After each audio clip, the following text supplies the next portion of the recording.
Hi, I'm Bill Jelen, the host of MrExcel.com, and this is Total Training's Advanced Excel 2007 series.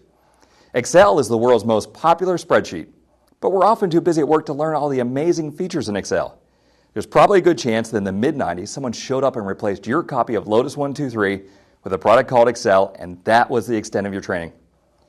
In a survey at Mr. Excel of 6,000 people, we found that 50 to 70% of people never use powerful features like pivot tables, subtotals, and more. Now, this training assumes that you use Excel 20 to 40 hours a week, and you know your way around. If that's you, climb in and enjoy the ride.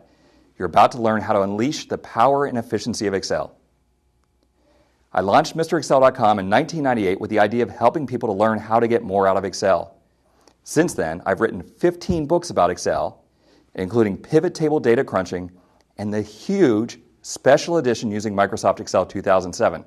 I really mean huge. It weighs in at over 5 pounds. I've made over 50 appearances on TV's Call for Help with Leo Laporte, and I'm an occasional guest on the Computer America radio show. With Excel 2007, Microsoft has given us more new features than ever before. This training will look at those features and also the powerful features that you may never have discovered. The first lesson is summarizing data. Here, you'll learn how to use features such as subtotals and consolidation to produce summary reports. You'll also learn how to use the fill handle to make starting new spreadsheets a breeze. Let's get started.